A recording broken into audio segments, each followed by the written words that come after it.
Hello dear students, today we'll discuss about intercostal nerves. This is the thoracic segment of spinal cord. So you have got many segments of spinal cord and this forms the thoracic segment of spinal cord. Okay, and the intercostal nerves are the ventral primary rami of thoracic spinal nerves. So we have discussed in the brachial plexus that they are the ventral primary rami of the C5, C6, C7, C8 and T1 nerves. Okay, so similar to that, these are the ventral primary rami of the thoracic spinal nerve. So what are the ventral primary rami? You can see here, this is the thoracic segment of spinal cord. This is the anterior horn, then posterior horn. From here you can see the ventral root and this is the dorsal root. So ventral root you can also remember as anterior root. Dorsal root you can remember it as posterior root. So these ventral root and the dorsal root join together to form the trunk of the spinal nerve. So since this is the thoracic segment, this spinal nerve is the thoracic spinal nerve. So this forms the trunk of the typical thoracic spinal nerve. And from the trunk you will get the ventral ramus and also the dorsal ramus. Okay, so two ramus arise from the trunk, that is the ventral ramus and the dorsal ramus. So the similar segments are kept like this, arranged.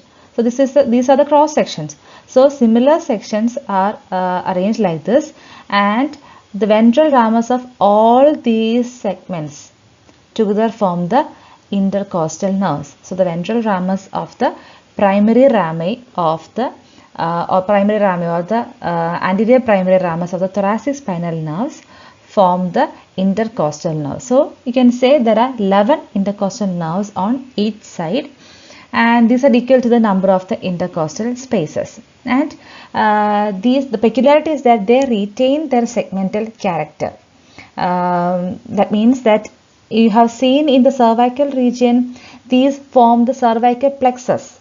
Whereas in the sacral region, lumbar region, they form the lumbosacral plexus, and you have also heard about the brachial plexus. So the thoracic spinal nerves, they don't form any plexus like that, so they retain their segmental character.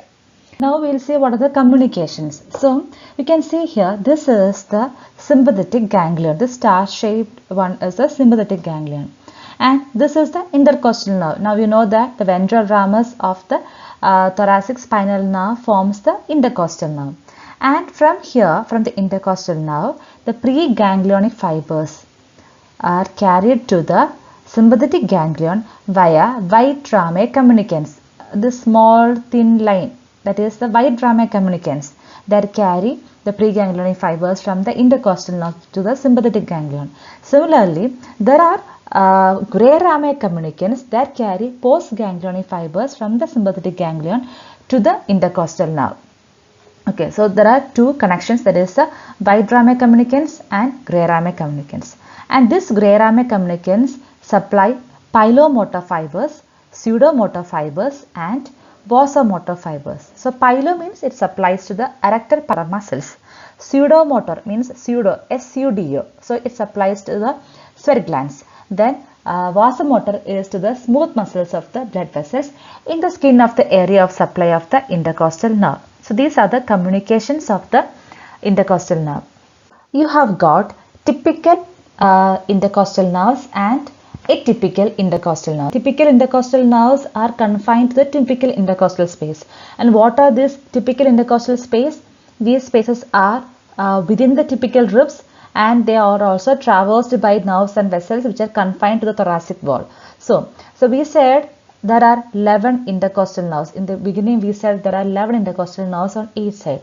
So what will happen to the other intercostal nerves, and which all become typical, which all become atypical? The 3, 4, 5 and 6 intercostal nerves are said to be typical intercostal nerve because they are confined to their own intercostal spaces in the thoracic wall. The 3, 4, 5 and 6. What about 1 and 2 and then 7, 8, 9, 10, 11? What about them? They are atypical intercostal nerves because their distribution is not confined to the thoracic wall, but it goes beyond the thoracic wall. Okay, so we will see First we will see about the typical intercostal nerve. So we said there are 4 typical intercostal nerves. They are 3, 4, 5 and 6. You can see here it enters at the vertebral end. So this is the vertebral end. This is the sternum. Imagine a rib over here. Okay, imagine a rib over here. So this region forms the angle of the rib. So this is the vertebra, sternum, rib. Rib is coming like this, then the angle of the rib. So this is the thoracic segment of spinal cord that we have discussed, thoracic segment. And then you have got the ventral ramus of the thoracic spinal nerve. So this is the intercostal nerve.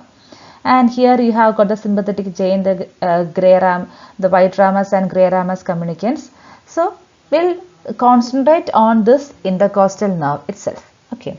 So you can see here it arises from the vertebral end and then it enters into the intercostal space. So initially it is seen between the posterior intercostal membrane. So you can see in this side, you can see it clearly. This is the posterior intercostal membrane.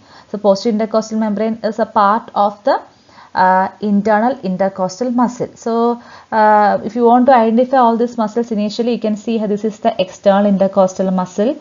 Anteriorly you have got the anterior intercostal membrane. This is the internal intercostal muscle, and posteriorly you have got the posterior intercostal membrane. This is the innermost intercostal muscle, and this forms the subcostalis, and this forms the intercostalis intimus, and this forms the sternocostalis. And the region over here, this is the internal thoracic artery. So now you have got an idea about the arrangement of the muscles, and this forms the parietal pleura. Okay, parietal pleura. Here it is the costal pleura, that is closer, the pleura which is closer to the ribs, that is a costal pleura. Okay, so when you look at this region, you can see the intercostal nerve enters into the intercostal space. Okay, so where is the actual location of the neurovascular plane? The neurovascular plane is located within the or between the internal intercostal and the innermost intercostal muscle. So this nerve also, this intercostal nerve also has to enter into that plane. Okay. So initially it starts from the vertebral end, and in this region it is between the posterior intercostal membrane and the parietal pleura. And after that it enters into the intercostal space. Now you can see here, now it is between the innermost intercostal and the internal intercostal muscle. Okay, so it runs like this, it runs downwards, and at the region of the angle of rib it gives off a collateral branch. Okay, and you can see here it comes downwards, anteriorly, comes laterally, and then anteriorly. It crosses the internal thoracic artery. I told you this portion is the internal thoracic artery. So it crosses anterior to the internal thoracic artery, and then it continues as it by crossing that, you can see it pierces the internal intercostal muscle and also the anterior intercostal membrane, and then comes out as the anterior cutaneous branch. So this arises from the vertebral end. Then initially it is between the posterior intercostal membrane and the parietal pleura. Then it enters into the intercostal space between the innermost intercostal muscle and the internal intercostal muscle. Then it comes laterally and reaches anteriorly, which is just anterior to the internal thoracic artery, and then it pierces the internal intercostal muscle, anterior intercostal membrane, and then comes out and continues as the anterior cutaneous branch. So we have seen the course of the intercostal nerve. Now we'll see the branches. So we said there is one collateral branch. So initially there is a collateral branch. So before it reaches the angle of rib, this gives a collateral branch in the posterior part itself. Okay, this is the posterior part. So this is the posterior part itself, it gives a collateral branch. So this collateral branch and the main trunk together supplies the muscular branches to the intercostal muscles, and it also supplies a muscle known as serratus posterior superior muscle in the back. Okay, now after supplying the collateral branch, it comes downwards, you can see here, and at laterally, that is about this point is about the mid axillary line. I think you can imagine like that. imagine this as a human being, you are seeing from the superior aspect, then you can see this is the region of the mid-axillary line. Okay. And at this region you can see there is a lateral cutaneous branch. Okay. And this lateral cutaneous branch divides into anterior and posterior branches. These are going parallelly like this, anterior and posterior branches. So the posterior branches, definitely they are going posteriorly. So it supplies the skin of the back which is overlying the scapula and the latissimus dorsi. So definitely your scapula and latissimus dorsi are coming this region. So this supplies the skin of the back overlying the scapula and the latissimus dorsi. And this one is this anterior branch of the lateral cutaneous branch is going anteriorly. So they supply the skin overlying the pectoralis major muscle. Okay, so that is about the lateral cutaneous branch. Next branches, there are some sensory branches to the parietal pleura also. That is not actually shown here.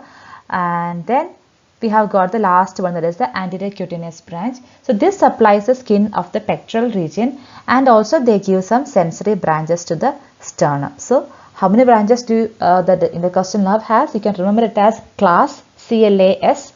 That is, the first one is collateral branch, then lateral cutaneous branch, then anterior cutaneous, and before that you have to remember one sensory branch, some sensory branches to the parietal pleura. So these are the main branches of the intercostal nerve.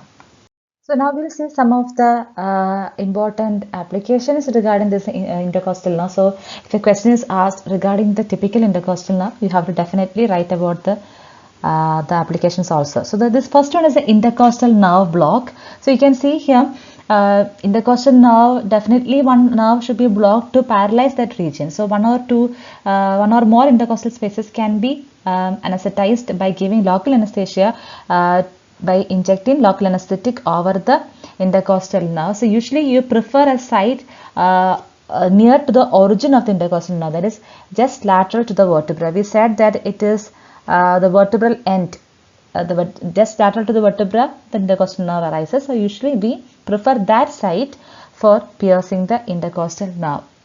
The next one is diseases of the thoracic vertebra. So thoracic vertebra can undergo many diseases, and because of these diseases the pain can radiate to the intercostal nerves and irritate the region supplied by the intercostal nerve. So definitely any disease can irritate that region. One of the diseases is the spinal tuberculosis.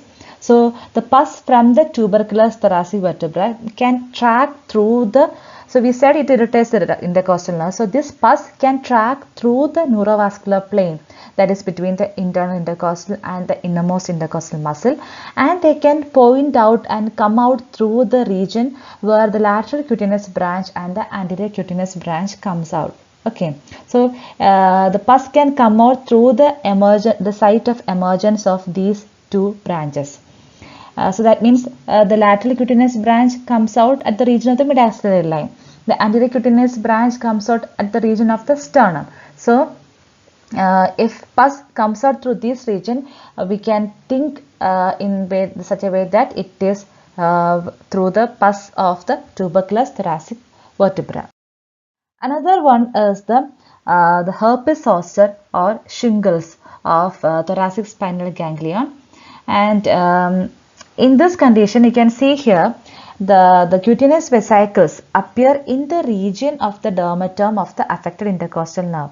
If the second intercostal nerve is affected, or if it is the third intercostal nerve is affected, that region, the region where the second or third intercostal nerve supplies, will produce shingles.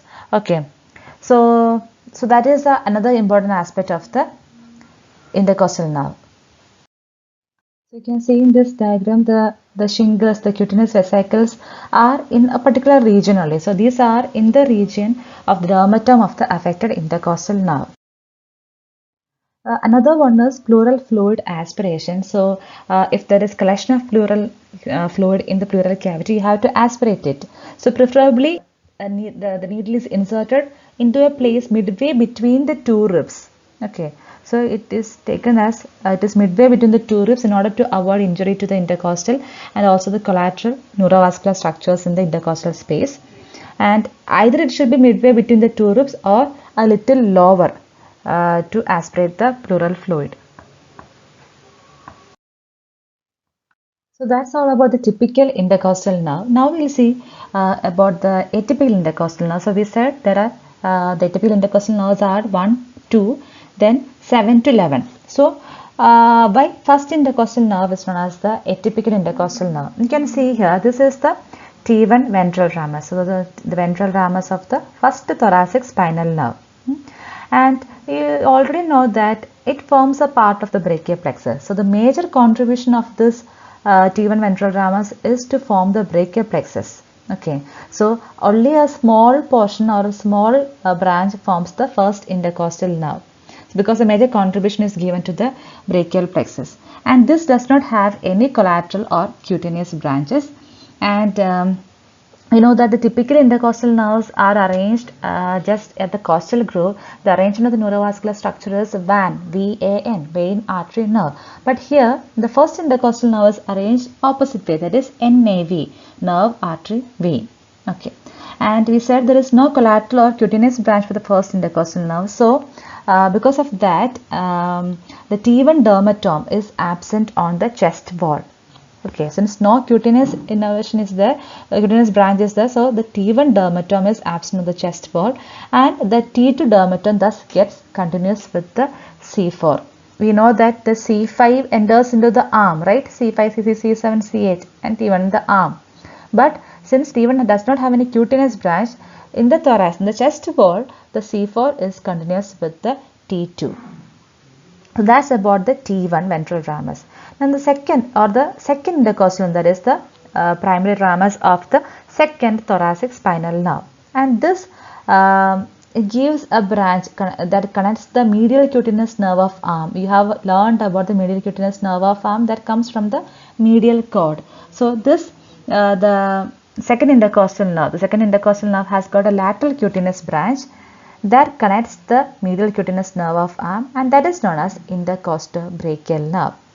Okay, and this supplies the skin of the floor of axilla and medial side of the adjacent arm. And you have learned before that in case of enlargement of central group of lymph nodes, this intercostobrachial nerve gets irritated, and thus that causes irritation of the region of the medial cutaneous nerve of arm. That you have already learned. So we learned about the first and the second thoracic spinal nerves.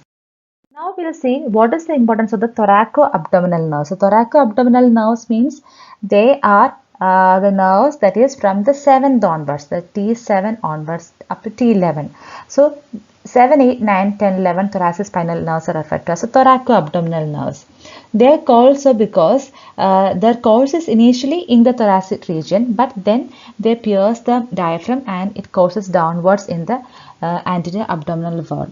And in the thoracic region, they supply the intercostal muscles of the respective spaces and also sensory branches to the skin of the chest and also parietal pleura. Whereas in the abdominal region, they supply the region of the skin of the anterior abdominal wall and also abdominal muscles. So that's why we say that the typical intercostal nerves which are not confined to the thoracic wall are referred to as, or the intercostal nerves which are not confined to the thoracic wall are referred to as atypical. So the 1, 2, then 7 to 11 are atypical intercostal nerves. We can see another one, that is T12. What about T12? T12 is lying below the 12th rib. Okay, so it is not coming under the intercostal nerve. This nerve, that is which is the primary ramus of the 12th thoracic spinal nerve, is called as subcostal nerve. Subcostal because since it is lying below the 12th rib, it is not coming under the intercostal nerve. A term you have to remember is the pleurisy. Pleurisy is referred to as inflammation of the parietal pleura. So the parietal pleura can get inflamed, and because of that there can be irritation of the thoracoabdominal nerves, because the thoracoabdominal nerves supply the pleura. I told you already, it supplies the parietal pleura, and sometimes the patient presents with abdominal pain. Okay, so we said that the thoracoabdominal nerves supply the pleura, the muscles of the intercostal muscles, and also they supply the anterior abdominal muscles, okay, and the anterior abdominal wall. So this is a kind of referred pain to the anterior abdominal wall. So if a patient presents with pain of the abdomen, so you have to keep in mind regarding the condition known as pleurisy. and usually the clinician takes up a chest x-ray to rule out the pathology in the pleura. So this is a case of referred pain. So these are some of the important points related to the intercostal nerves. So I hope it is clear for all of you. Thank you.